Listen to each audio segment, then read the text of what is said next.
It's the TEFL Express podcast, brought to you by TEFL Express, your partner in the world of teaching English as a foreign language. For all the latest and greatest in the world of TEFL training and materials, please visit our website at teflexpress.co.uk. Enjoy the show!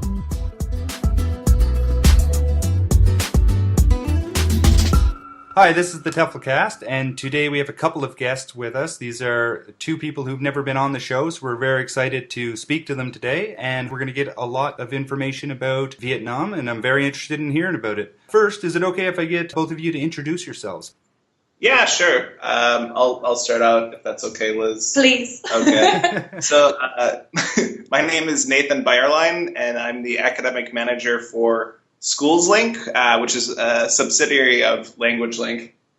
But yeah, so my history is, this is I guess I'm moving on to the 7th year I've been teaching. And I started, about 6.5 years ago, just in Saigon as a teacher with kind of a strange program I don't know, it's one of those things like when you start out in this industry, often you start with kind of shady companies, so that's where I started. But progressively got better and better gigs. And so I moved to Japan and then South Korea from there, and then traveled around South America for a bit and was doing some working there. But the money's not great, but it was really fun, really interesting. And then I moved back to Hanoi and worked in the Schools Link program for 1 year, and then got promoted. And so this is my 2nd year running the program.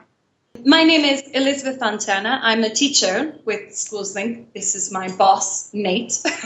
I've been teaching for about 10 years, much like Nate, started with my own shady company in Japan, the infamous Nova.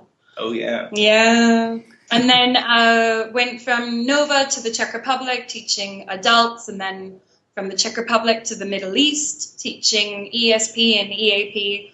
And then decided to come back to kids. So I've been teaching kids with Schools Link for the past 1.5 years at one of our largest schools, a private school. You know, between the two of you, you guys have quite a lot of experience, and that's great.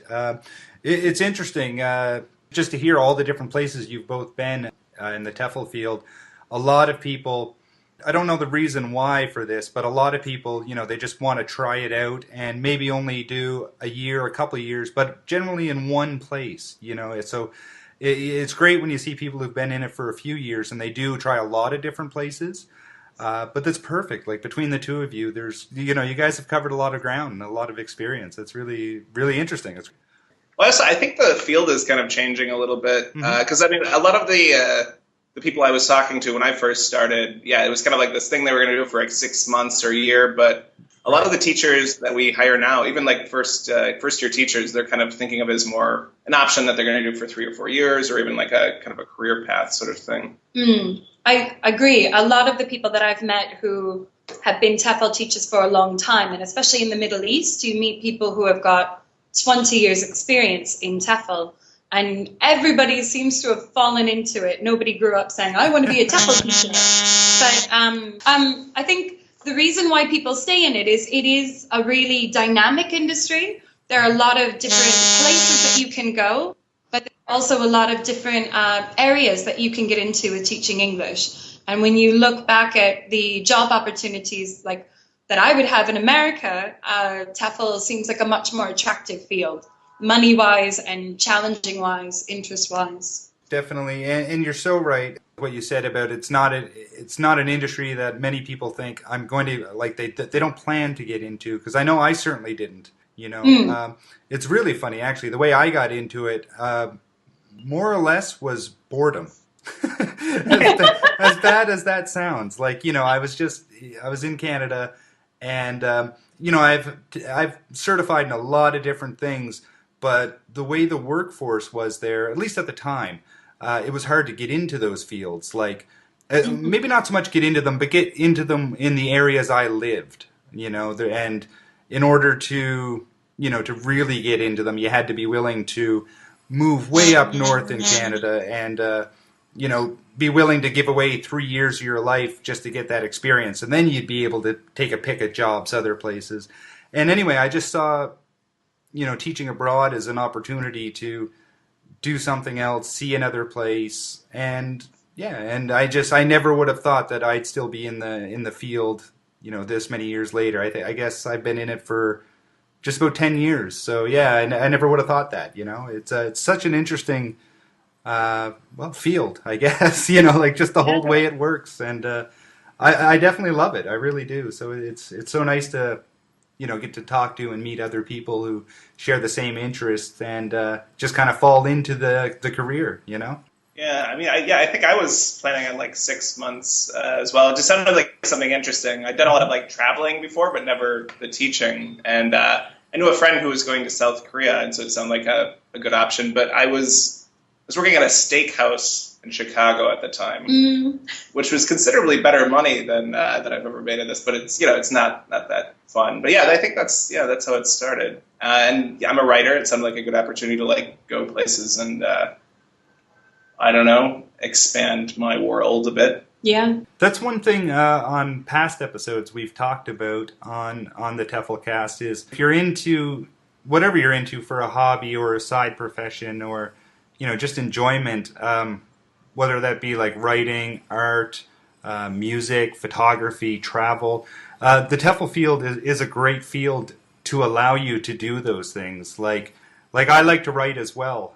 It's something in every other job I've had, I wouldn't have had the time to really devote as much as I should to it. And I suppose I could have, but it would have left me with no other time, between work and writing. And TEFL gives you that ability. I love that aspect of it. And it's so interesting to see so many talented people in this field that it's just great.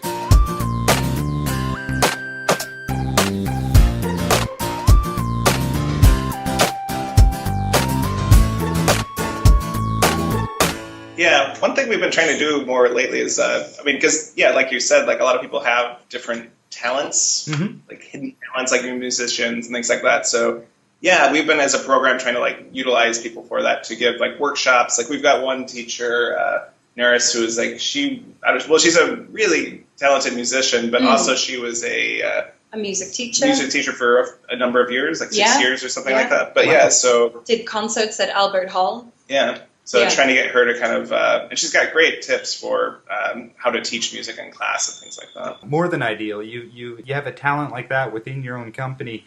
It's great for the teacher involved to get an outlet for their talent and their love, and it's great for the company too. I mean, it's just extra.